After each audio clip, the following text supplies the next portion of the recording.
All right, good morning, guys. It's Wednesday. We're gonna open again today for the week. I wanted to start off this video with frustration towards my source for my club items. Here's the second one this month that we've gotten that has a broken screen, and this one doesn't even light up. It is on right now. I did verify that there's sound coming out of it, but what I want to do is show you guys something. So this TV cost us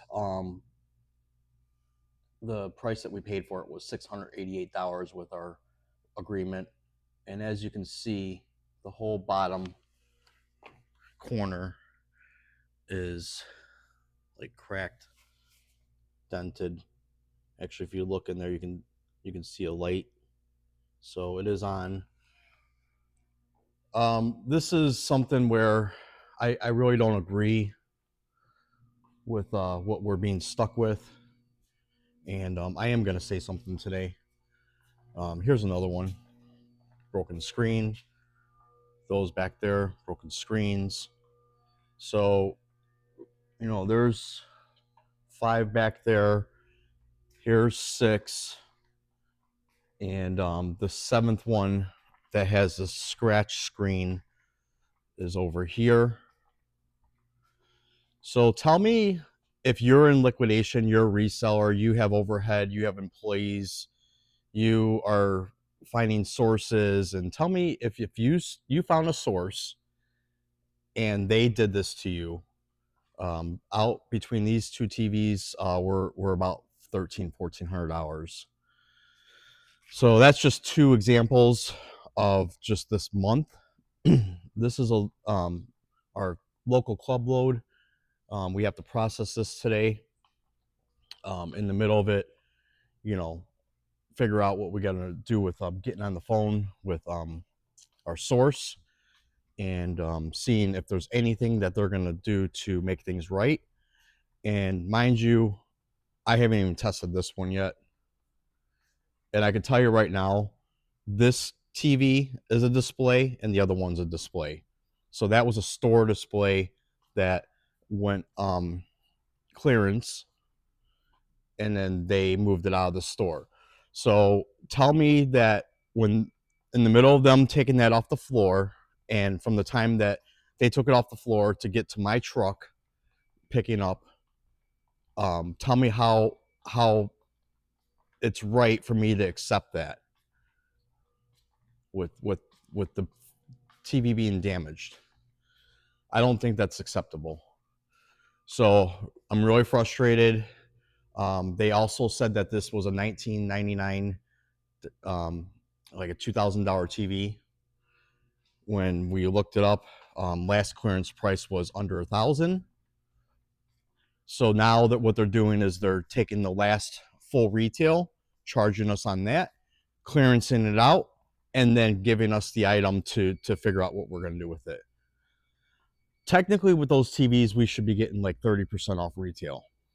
My customers do not pay 30% off retail for the TVs. They basically let the TV sit on our sales floor until I mark them down, and once I get them down to 50% or a little bit under 50%, then they buy it. So that's what we're up against with electronics. And a lot of people are like, yeah, I want TVs for my store, this and that. Well, I'm going to tell you right now, if it was that easy, everybody would be doing it. It's not. You're going to get a lot of duds more than you're going to get good ones. And for us, the amount of money we're putting out for these loads is premium. And I don't understand how it needs to work on both sides. It's not working on both sides. We're the ones taking the grunt. Keep in mind, I have to pay to get all those TVs recycled. So what it is now, look at all these display TVs that we've been getting, and they're still sitting here. Customers don't like them because they don't know how long they've been on. They feel like they're not going to last. And I keep on explaining to people, hey, electronics, it's not like that anymore. That's the misconception. TVs just don't go out. with the new ones. I mean, I have a TV that's 13 years old that still works. So yeah, that's the misconception. Yeah, we're gonna have to figure that out. So on top of everything else, I got to make time in my day today to make a call and in a professional way explain that it's not acceptable. So that's going to be a fun call. And we're getting to the point now where if we're going to be paying the premium amount of money for these loads, we might as well just be buying them off a broker, because I can tell you right now we're probably paying like 5 more points more than we should be. But to me, paying 5 more points to get guaranteed inventory is a benefit. But at this point, I'm kind of outweighing it. So yeah, look at this area got trashed. There's something in the ground there. All this got trashed. So we gotta do a little cleanup here. This is what we get, guys. Stuff just laying around the store everywhere. And again, we don't really have a lot of labor anymore, as I explained in my last videos. So our cashier is gonna have to do a little quick cleanup. And now we're getting to the point. Today we're gonna open the store with a sale that I posted yesterday on the bin items, the bargain bins. Everything's gonna be $1 for the dots. So hopefully we open up to a rush. And then I also got to still figure out to get around my store and update pricing, because I still haven't done that yet. Just due to yesterday I was here, the shipment came, I immediately saw that problem, and I was just completely frustrated enough to just leave for the day, take my day off. Yeah, and I had to walk away from it, because I don't believe that should be acceptable. So yeah, so nothing's really changed much out here. We did get some more lights put out on Monday. There was somebody here processing inventory, packing up our eBay, but I think she left at like 2. So yeah, there wasn't a lot of headway on processing. Today, what we need to do is, besides that club load, we need to start putting out these watermelons. We're gonna make it a thing every week with the Wednesday dollar dot day, that I'm gonna call it, and that's gonna be something that's gonna be a regular thing. We're also thinking about making something for Thursdays, because during the week, like I say, we're not as busy as we usually are. We do get a dinner rush sometimes, and I do know that my weekends have been turning into weekdays with sales dollar amount. So we're starting to see, the back to the school slow down, and we got to speed it up, because we can't be having our customers forgetting about us every week. We need our regulars in here. We need people telling people what type of inventory is available. Right now we are kind of not really full, but we got a lot of good stuff that we could get some potential sales dollars with. So we need to focus on what's on the floor, put prices on it that cannot be refused, and then see if we can kind of get some traction, because we're trending a very dangerous number, and there's not a lot of more cards I can pull out of my hat to keep it going.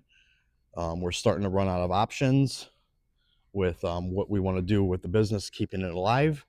So yeah, so that's what's going on. I did watch some loads yesterday. Again, people are paying stupid prices for loads out there. A lot of amateurs out there that don't understand what they're doing. I honestly think it's the brokers taking all the inventory, piling it up, because they got a lot of money behind them, because a lot of, like I said, corporations are getting into this. A lot of people are ganging up. They're doing it right on their side with getting buying power. And I guess real estate is cheap down south, from what I'm hearing, a lot of brokers are buying more buildings, 100,000 square foot, 200,000 square foot buildings, filling them up with inventory, and basically they sit on the inventory. They have it figured out with their financials where they only need a certain much amount of money coming in order for them to sustain their business. And here's the thing, you guys: if there's more buyers than sellers, guess what's going to happen? The sellers are going to have an advantage. They're going to be able to manipulate the pricing just like a monopoly, and loads are going up. And they're saying that their prices are going up, but what it is they're bidding the contracts higher to win it. And since everybody's doing that, since everybody's bidding the contracts to win it, they win it at a higher rate. Everything has to go up because everybody's paying more than they were for these contracts. So if the load goes normally for 7,500, now it's going to be like 8,500. Now it's going to be 9,000, 9,200, and it's going to slowly creep up. It's going to slowly keep creeping up. And here's the thing: our overhead isn't going down. Our sales hopefully are going up to accommodate that, but I honestly, in our case, our sales are not going up. So throughout this whole struggle, we're paying more for these loads. People are bidding up these loads when it's on auction, and I just don't see how this is possible unless just taking a look at everybody. They are in different demographics. They are in different areas where there's a lot of Dollar General stores, so that would indicate to me lower income. A lot of the things that are being sold in those areas are basically like mystery boxes. So basically maybe 1 out of 10 is a good one. So they're just selling the dream to people, and they're totally excelling because people are just eating it up. Out here, this area here is more middle class. I do have a lot of bargain hunters, but I don't have a lot of people that are desperate for inventory, because we've tried multiple times to try to sell to resellers. Basically, when they walk in the door, just because we're a discount store, they think that the pallets for sale are negotiable. And what they don't understand is when I negotiate the pallet pricing, that means I'm desperate because they're not buying. It's not because there's a lot of room to be, I'm not making a lot of money on these pallets because that's just the way it goes. It's supposed to be, you buy a truck, you make a couple $1,000s on it, spread out between 24, 26 pallets. And that just, that gets your capital back. That gets you a little bit more for operating costs. And then basically just buy another load and you just repeat. What they don't understand is when they walk in and I put the pallet at $650, and they want it for $500. What they don't understand is I just gave up all the profit I was going to make on that just to get that pallet out the door and get my money back. And that is not a strong business. That's not a strong way of doing business. Basically selling stuff at cost to get just a desperation. And that's kind of what happened last time, because the pallet sat there, a whole truckload sat there. People were not understanding that, that liquidation, when you buy liquidation, you're not going to, on a $600 purchase, you're not going to make $5,000 like the YouTube videos are showing. And I'm really aggravated that I keep on seeing all these videos pop up where people are breaking down pallets saying, oh, this pallet's worth $3,500 retail. That's not the case, guys. That's not the case. Do not believe what you see. It's all smoke and mirrors. It's all for views. So every time I see those videos that those people are doing that, basically what they're doing is they're selling false dreams to everybody. And don't get me wrong, you can find a niche in this industry and excel, but I'm gonna tell you right now, everyday purchases is not going to yield you $600 to $3,000. It's just not gonna, because what they don't tell you is they're not selling it at a store. They act like they're selling the stuff, but they're not. They're basically doing it for clicks, doing it for views, doing it for subscribing. They're selling dreams. And these videos that I make, this is the real thing, guys. What I'm showing you right now, this is a real discount store, real overhead. It's like $1 million to keep the store open every year, and that's not counting profit. So tell me how you're going to make $1 million before even getting a profit. If you're going to even do that, you're not, because that's the stupidest thing I've ever heard, is to get yourself in that situation. Now here we thought that this store, this area, would yield at least $3 million a year, which would give me a very healthy cash flow, and it's not.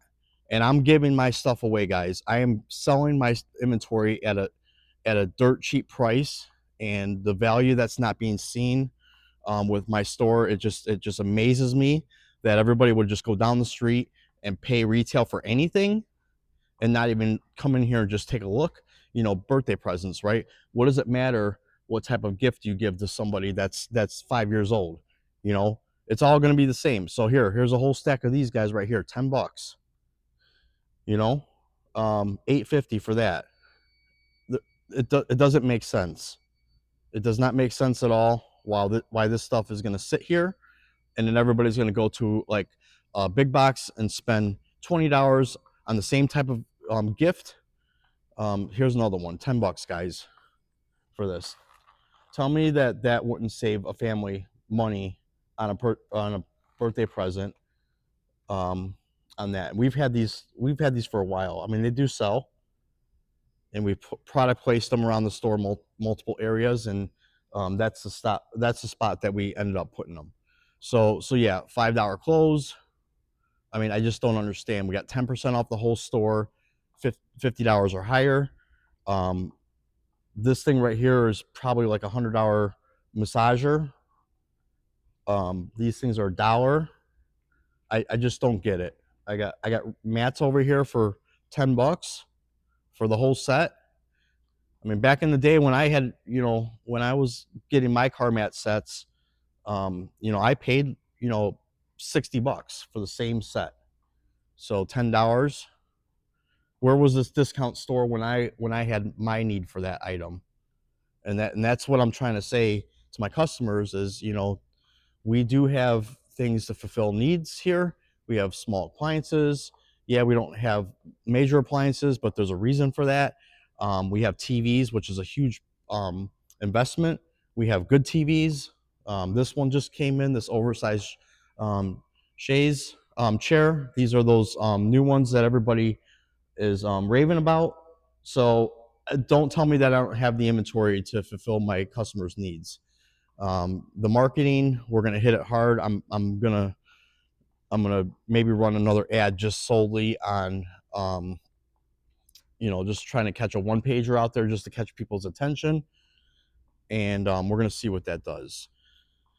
So yeah, a lot of good stuff,